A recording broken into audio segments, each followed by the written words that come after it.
Assalamualaikum warahmatullahi wabarakatuh. Di sini kami dari kelompok 10 yang beranggotakan saya, Ahmad Heril Gibron dengan NIM 025 dan rekan saya Afidah Nur Anggriani dengan NIM 026 akan mempresentasikan hasil kerja dari kelompok kami yang berjudul beberapa kesukaran dalam dunia pendidikan. Dan yang akan kita bahas adalah keras kepala. Untuk mempersingkat waktu, mari kita mulai presentasi. Kesukaran dalam dunia pendidikan. Pengertian kesukaran dalam dunia pendidikan ini adalah kesulitan yang berada dalam proses pembelajaran, baik yang dialami pendidik atau guru, maupun peserta didik atau murid. Banyak sekali kesukaran dalam dunia pendidikan ini. Salah satunya yang akan kita bahas adalah keras kepala. Apa sih keras kepala ini? Menurut KBBI atau Kamus Besar Bahasa Indonesia, arti keras kepala adalah individu yang tidak mau menuruti nasihat orang lain. Orang yang keras kepala memiliki penyebab dan karakteristik tertentu. Penyebab keras kepala ada 5 hal. Yang pertama, kondisi keluarga yang tidak harmonis, atau orang tuanya bercerai, atau dia jauh dari orang tuanya. Yang kedua, gangguan pengendalian emosi. Yang ketiga, trauma masa lalu yang tidak dipercaya. Keempat, kurang mendapat perhatian dan kasih sayang dari orang-orang sekitar, misal keluarga, teman, dan yang lain. Yang terakhir, besar di pergaulan yang kurang tepat atau besar di pergaulan yang salah. Untuk selanjutnya akan dijelaskan oleh rekan saya Afidah Nur Anggriani. Dipersilakan. Tentunya beberapa dari kita memiliki teman, kerabat, ataupun keluarga yang memiliki sifat dan watak keras kepala. Menghadapi orang-orang yang bersikap keras kepala memang bukanlah hal yang mudah. Karena ini prinsip yang teguh dipegangnya. Hal-hal tersebut tentu saja akan terasa menjengkelkan. Terlebih lagi jika kondisi yang dihadapi sudah terlalu rumit. Pada dasarnya sifat keras kepala cenderung memiliki emosi yang meledak-ledak. Hal inilah yang menjadi pemicu dari sifat egois yang dimilikinya. Untuk itu, tentu saja cara menghadapinya bukan seperti orang-orang yang normal pada umumnya. Nah, berikut ini beberapa cara menghadapi orang keras kepala yang perlu kita ketahui. Yaitu yang pertama, tenangkan diri terlebih dahulu. Ketika kita dihadapkan dengan orang-orang yang memiliki karakter keras kepala, maka sebisa mungkin tenangkan diri kita. Biasanya orang-orang keras kepala memiliki emosi yang cukup meledak setiap saat, sehingga bisa saja kata-kata yang dikeluarkan akan menyinggung perasaan kita.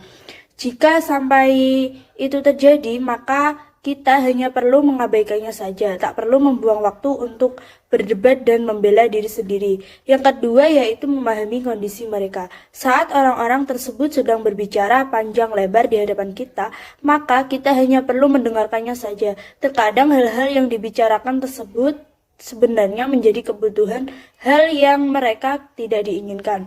Yang ketiga yaitu sabar. Kesabaran menjadi kunci utama untuk menghadapi orang-orang yang berkarakter keras kepala tersebut. Jika kita tidak sabar, maka bisa saja membutuhkan waktu yang lama dan bahkan bisa menimbulkan cekcok yang lebih besar dan masalah yang dihadapi. Dengan sikap yang sabar, kita bisa menarik kesimpulan yang tepat tentang hal yang perlu kita lakukan. Yang keempat yaitu menghargai pendapatnya. Memberitahu bahwa dirinya memiliki watak yang keras kepala tidaklah menjadi solusi yang tepat, sebab hal tersebut hanya akan membuat watak keras kepalanya lebih menjadi-jadi dan bahkan tak ada keinginan untuk berubah. Orang-orang yang keras kepala akan bersikap diam ketika dirinya selalu disalahkan. Hal ini karena dirinya merasa tidak ada orang yang ingin mendengarkan pendapatnya lagi. Untuk itu, akan lebih baik jika kita mencoba menghargai segala pendapat yang dikeluarkannya.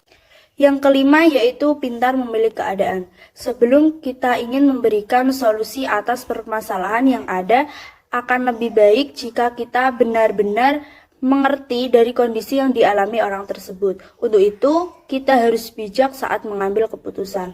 Jangan sembarangan untuk membela ataupun menyalahkan kondisinya. Sampaikan pendapat kita dengan benar dan lembut agar tidak menyinggung perasaannya. Yang keenam yaitu mencoba berempati.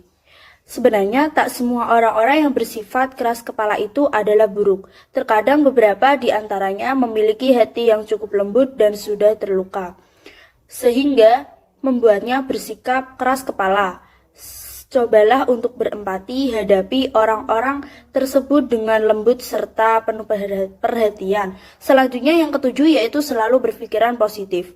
Bergaul dengan orang-orang yang berwatak keras kepala bisa membuat kita ikut terbawa dalam karakter tersebut. Sehingga jangan sampai karakter tersebut bisa melekat dalam diri kita.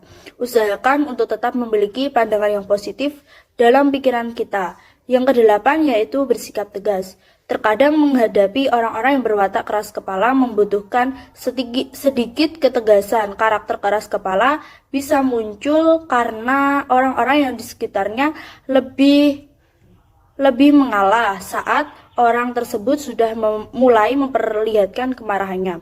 Maka cobalah untuk tenang dan bicara mengenai alasan yang tidak rasional dari pendapatnya. Tegas tak harus berkata keras dan marah, sehingga hindari hal-hal tersebut saat berbicara dengan orang-orang tersebut. Yang kesembilan yaitu memberikan humor. Kita juga bisa mencoba untuk mencarikan suasana dengan humor-humor ringan yang kita miliki. Dengan hal tersebut kita tidak hanya bisa mencairkan suasana namun juga bisa menghibur mereka. Selain itu, cara tersebut juga efektif untuk mengatasi emosi mereka yang meledak-ledak. Yang ke-10 yaitu kritik dan saran. Banyak orang-orang yang terkadang kesulitan untuk melakukan hal ini karena takut menyinggung perasaan orang tersebut. Namun kritik dan saran sebenarnya hal yang penting karena hal tersebut membuatnya orang-orang bisa belajar lebih baik lagi. Penyampaian kritik dan saran bisa kita sampaikan dalam bahasa yang lembut tanpa perlu menyinggung perasaan orang tersebut. Yang ke-11 yaitu jangan ikut berperilaku keras. Jangan sesekali menghadapi keras kepala. Jika menghadapi orang-orang keras kepala dengan watak keras, maka hal ini akan pernah selesai. Hadapi orang-orang dengan lembut serta penuh kasih sayang. Sikap keras kepala hanya akan membuatnya menjadi tidak peduli, bahkan tidak menjauhi kita dan lebih keras kepala lagi. Yang ke-12 yaitu meninggalkannya. Jika memang dirasa kita tidak mampu untuk menghadapi watak keras kepala tersebut, maka lebih baik untuk menjauh dan menghindari orang-orang tersebut saja. Cara ini terkadang cukup ampuh untuk membuat mereka sadar mengenai watak keras kepala yang dimilikinya. Nah, itu tadi beberapa cara menghadapi orang keras kepala yang perlu kita ketahui. Kunci utama adalah sabar dan menghadapi dengan lembut dan tenang. Semoga yang saya sampaikan tadi bermanfaat untuk kita semua. Dan apabila ada salah kata, saya mohon maaf yang sebesar-besarnya. Sekian presentasi dari kelompok kami. Kurang lebihnya mohon maaf. Wassalamualaikum warahmatullahi wabarakatuh.